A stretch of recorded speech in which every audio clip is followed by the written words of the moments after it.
Donc revenons au débat au sujet du ministère de la femme. En Genèse, Dieu dit une chose. Il crée la femme pour être l'aide de l'homme. Et quand l'homme se lève de son sommeil, l'homme appelle cette femme-là Ève. Quelqu'un dit Ève. Ève.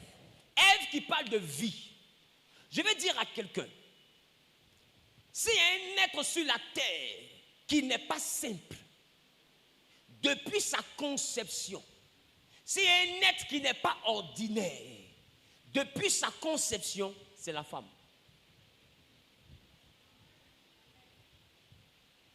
Dis avec moi, c'est la femme. C'est la femme. Bizarrement, quand Dieu a créé l'homme, Dieu a donné un ministère à l'homme. Le ministère de l'homme, c'était de gérer la terre. Mais quand Dieu a créé la femme, Dieu aussi a donné un ministère à la femme. Le ministère de la femme, c'était de secourir l'homme. Quand il dit je lui ferai une aide, l'étymologie parle de je lui ferai un secours.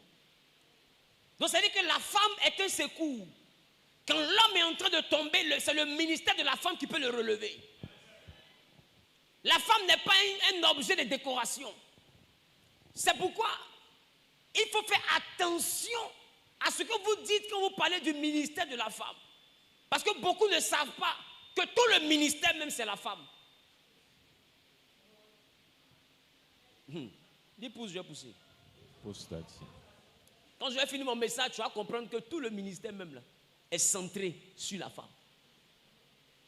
Quand Satan a voulu détruire l'humanité, il ne s'est pas adressé à Adam. Il s'est adressé à Ève. Et quand Dieu est venu, c'est à Ève c'est au serpent qu'il a dit, je crée une inimitié entre toi et la postérité de la femme. Tu lui piqueras le talon, mais elle t'écrasera la tête. Donc la capacité encore de vaincre le serpent a été donnée à la femme. Quand Dieu a créé l'homme, c'est le seul jour où Dieu a dit, n'a pas dit plutôt, que tout ce qu'il avait fait était bon. C'est le seul jour où Dieu a dit, il n'est pas bon. Pendant 6 jours, Dieu disait, ce que je fais est bon. Mais quand il a créé l'homme qui n'a pas mis la femme auprès de l'homme, c'est ce seul jour-là que Dieu a utilisé la formule, il n'est pas bon. Or, tous les autres jours, il disait, ce que j'ai fait était bon. Mais quand la femme n'existait pas, lui-même il a dit, il n'est pas bon que l'homme soit seul. C'est pour dire qu'un monde sans la femme n'est pas un bon monde. Une église sans la femme n'est pas une affaire. Et je vais te dire une chose. D'ailleurs, une assemblée même où il y a beaucoup d'hommes que de femmes, il faut douter de l'affaire. C'est la philosophie qui est là-bas.